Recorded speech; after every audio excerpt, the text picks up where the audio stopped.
to another episode of Bravo Charlie's. Today is part 2 of my kitchen series as far as what you need in your kitchen to cover the basics. I'm not getting fancy with anything, but these are things that you will need all the time in your kitchen if you're going to start cooking at home. So part 2 is going to be small appliances that are pretty much a must. If you're going to cook anything more than spaghetti and meatballs, you're going to need things on this countertop. You're going to need things in part 1. I'll put the link below this video so you can see the part 1 if you haven't, and then part 3 I'm going to do a quick video on pots and pans. So let's get started here on what small appliances are pretty much a must-have for any kitchen. The toaster oven is a must. Now these can get very expensive, but a $50 or $60 toaster oven from Kohl's or Macy's or Target, wherever you shop for your kitchen for your kitchen items, a toaster oven is a must. Don't buy the cheapest one you could find at $29.99 because I guarantee you it's not going to last. Buy something decent. It'll have good cooking temperatures, it'll be consistent, and it'll last you for years. This is a replacement for one that I had for 19 years.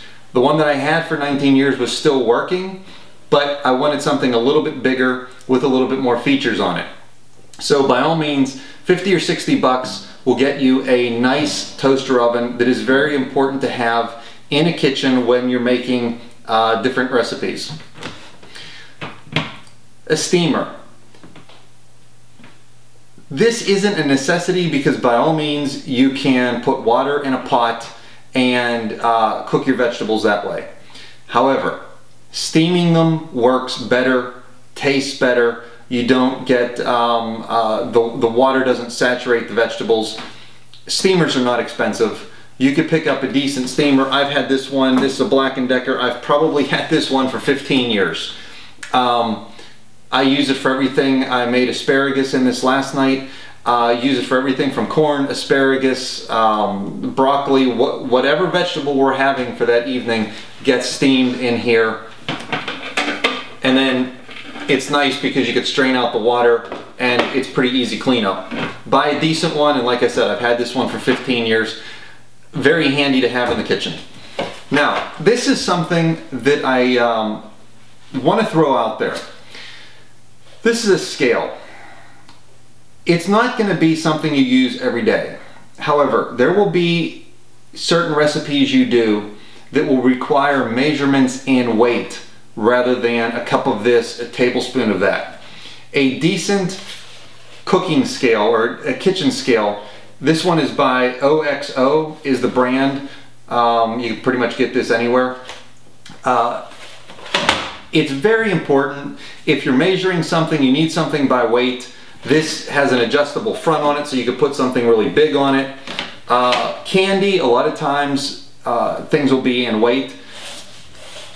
A kitchen scale, it's not a necessity, but it's a handy thing to have a few times a year. Over here, we have a blender. Now, you can have a blender and a food processor. I chose to, instead of spending 100 bucks on a blender, and food processors can get very expensive. We're talking a couple $100 for a good food processor. I don't use a food processor a whole lot, chopping up nuts, things like that, maybe making a pesto.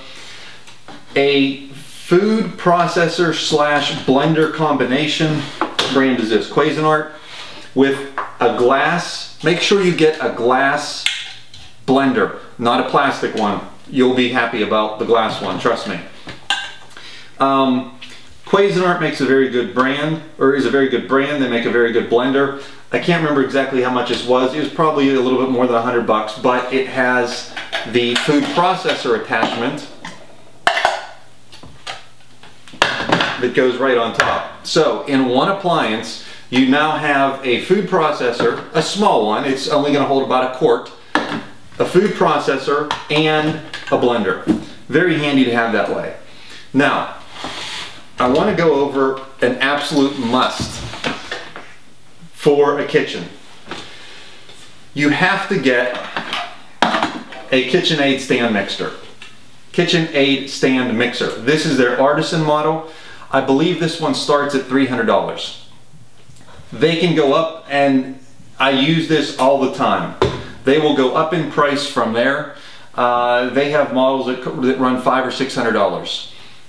For the cooking that I do, for the baking that I do, the $300 model is fine. It has the attachment on the front that you could put a meat grinder, you could put a pasta maker, you can do all kinds of various things with the Kitchenaid stand mixer. If you're going to be serious about cooking, making baked items, mashed potatoes are wonderful in something like this. Invest the money in a good Kitchenaid. It's the only brand to get, trust me. Get a Kitchenaid stand mixer and you're good. But this is a must-have. Okay, last on this list is my deep fryer. There are many types of deep fryers out there, and especially for chicken nuggets, chicken tenders, fried zucchini, fried shrimp. I do, and I will put up recipes in the future that will use this deep fryer. It's dirty because I use it a lot. It's probably about 5 years old. It is by Rival. It's similar to, this is the basket that goes in it. It's similar to what you'd see in a McDonald's or a Wendy's when they pull these baskets out of the fryer. I don't like, you'll notice when you look for deep fryers, you'll find the large round ones that have the lid that comes down. I don't like those. I prefer this basket that comes out. I make chicken tenders in here all the time for my kids, chicken nuggets. In the summertime, we'll do fried zucchini, things like that, fried shrimp. These, once again, not a necessity, because by all means you could do this on the stove in a pot. However, if you cook with oil in your house, it will stink. The smell of whatever you're cooking in that steam from the oil will permeate everything in your house. So I use this outside. Anytime I'm frying something, it goes out on my back porch.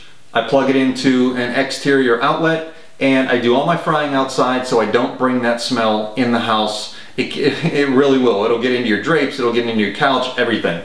If you could do the deep frying, do it outside, do it in another part. Some people do it in their garage, but do it somewhere other than your kitchen. This is my favorite, these rectangular stainless steel with the pull-out basket. These are not expensive. $40 or $50 gets you a nice deep fryer. Okay, so that pretty much finishes up everything in the small appliances that I feel are really needed for a good kitchen. If you're going to be making any type of complicated recipes, more than just spaghetti and meatballs or what you'd throw in the microwave, you're going to need these tools at some point. So if you like this video, please hit the thumbs up button below. If you want to see more videos, there will be part 3 that's going to be on pots and pans. Hit the subscribe button and you'll automatically, every time you go onto YouTube, you'll see when another video that I've uploaded is available for you. So please spread the word. Also, I'm trying to grow this channel, and there will be about 15 more episodes that I already have planned for cooking recipes. So until next time, it'll be part 3 on pots and pans. Thank you for watching, and see you next time.